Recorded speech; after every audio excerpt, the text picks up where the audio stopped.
Article 212 administrative courts and tribunals, इसमें कहा गया कि ऊपर जितने भी आर्टिकल्स में जो जो चीजें बयान की गई हैं उन तमाम चीजों के बावजूद कोई भी जो एप्रोप्रिएट लेजिस्लेचर है पाकिस्तान की, वो एक या एक से ज्यादा एडमिनिस्ट्रेटिव कोर्ट्स या ट्रिब्यूनल को कायम करने का हुक्म दे सकती है अपनी कंप्लीट ज्यूरिसडिक्शन को यूज करते हुए। और इस लिहाज से जो उसके पास कंप्लीट ज्यूरिसडिक्शन होगी कि वो जो है जो भी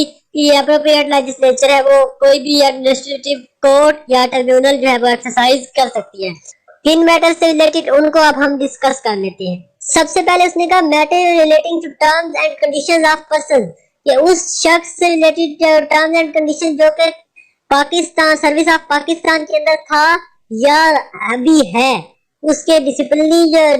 के जो मैटर है उनसे रिलेटेड या कोई भी मैटर जो कि इंडिविजुअल सर्विस ऑफ पाकिस्तान के अंदर मुलाजिम रहा है या अभी मुलाजिम है, उसके रिलेटेड जो टर्म्स एंड कंडीशंस हैं उनको अगर कोई इशू जो है वो बनता है तो उससे रिलेटेड जो है वो एडमिनिस्ट्रेटिव कोर्ट या ट्रिब्यूनल कायम कर सकती है लेजिस्लेचर।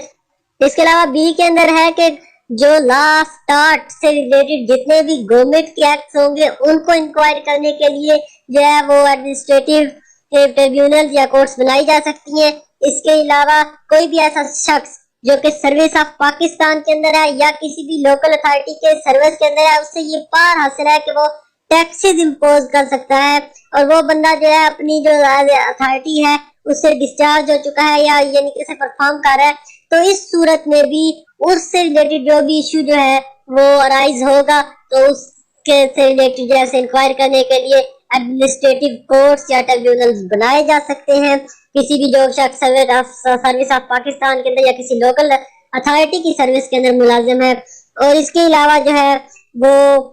कोई भी ऐसी प्रॉपर्टी जो कि किसी भी लॉ के तहत जो है वो एनमी प्रॉपर्टी डिक्लेयर है, उसके इंतजाम के लिए एक्विजिशन, एडमिनिस्ट्रेशन पर डिस्पोज ऑफ, इन तमाम चीजों के लिए जो है वो कोई भी एडमिनिस्ट्रेटिव कोर्ट या ट्रिब्यूनल बनाया जा सकता है। और लेजिस्लेचर जो एप्रोप्रिएट लेजिस्लेचर है, चाहे वो प्रोविंशियल है या फेडरल है, वो इसका हुक्म दे सकती है। इसको एक्सरसाइज डिफरेंट चीजों को अपनी पावर को एक्सरसाइज करते हुए एडमिनिस्ट्रेटिव कोर्ट या ट्रिब्यूनल का हुक्म दे सकती है। क्लास 2 के अंदर है कि ऊपर जितने भी मामलात बताए गए हैं उन तमाम के बावजूद अगर किसी भी मैटर्स के जो पिछली क्लास के अंदर जो जो मैटर्स बताए गए हैं उनसे रिलेटेड अगर कोई भी एडमिनिस्ट्रेटिव कोर्ट बनती है या कोई भी ट्रिब्यूनल बनता है तो किसी भी और अदालत को जो है वो ये इख्तियार नहीं होगा कि उस मामले से रिलेटेड जिस मामले के ऊपर वो एडमिनिस्ट्रेटिव कोर्ट या ट्रिब्यूनल बना है कोई इंजक्शन दे सके या कोई ऑर्डर दे सके या किसी भी प्रोसीडिंग को उस मामले से मुताल्लिक जो है वो इंटरटेन कर सके। यानी कि जब भी एडमिनिस्ट्रेटिव कोर्ट या ट्रिब्यूनल बनेगा तो बाकी तमाम कोर्ट्स की जो ज्यूरिसडिक्शन है उस मामले से रिलेटेड वो खत्म हो जाएगी और तमाम की तमाम जो ज्यूरिसडिक्शन है वो उस एडमिनिस्ट्रेटिव जो कोर्ट या ट्रिब्यूनल है उसी के पास रहेगी। और उसके अलावा उसने कहा है कि तमाम वो प्रोसीडिंग्स जो कि पहले चल रही होंगी किसी भी दूसरी कोर्ट के सामने वो इमीडिएटली जो है after establishment of that tribunal और कोर्ट वो उस कोर्ट के उस एडमिनिस्ट्रेटिव कोर्ट या ट्रिब्यूनल के सामने मुंतकिल हो जाएंगे। अगर वो किसी भी अदालत के सामने उस मामले से रिलेटेड कोई भी प्रोसीडिंग चल रही होगी तो उधर से जो है उसे उठा के उस कोर्ट या जो ट्रिब्यूनल है एडमिनिस्ट्रेटिव जो बनाया गया है उसके सामने जो है वो पेश कर दी जाएंगी। लेकिन सिवाय जो अपील है सुप्रीम कोर्ट के अंदर अपील चल रही है उस मामले से रिलेटेड उसको ट्रिब्यूनल के सामने पेश नहीं किया जाएगा। इसके अलावा बाकी तमाम मैटर्स को जो है वो ट्रिब्यूनल के सामने पेश किया जाएगा और अब तमाम जितनी फर्दर प्रोसीडिंग होगी वो जो स्पेशल कोर्ट या ट्रिब्यूनल बनाया गया है उनको वही जो है इंटरटेन करेगा।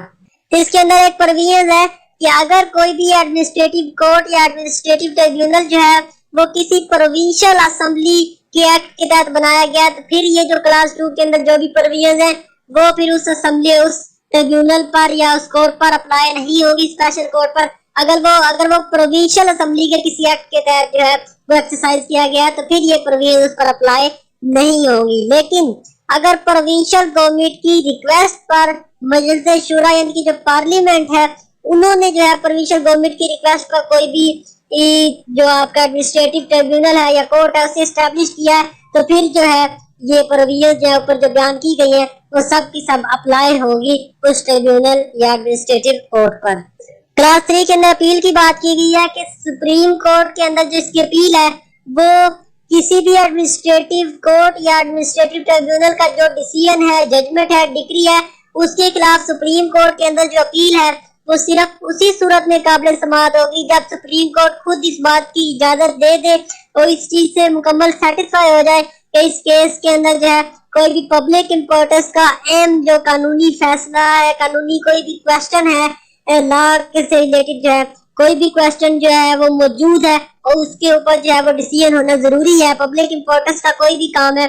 तो वो खुद इजाजत दे सुप्रीम कोर्ट इस चीज से सेटिस्फाई होते हुए तो फिर उसकी अपील सुप्रीम कोर्ट में हो सकती है। अदरवाइज इस एडमिनिस्ट्रेटिव कोर्ट या ट्रिब्यूनल के जो डिसीजन है उसके खिलाफ अपील नहीं हो सकती। तो फ्रेंड्स ये था हमारा आज का लेक्चर। मिलते हैं अपनी अगली वीडियो में, तब तक मुझे दीजिए इजाजत। Thanks for watching.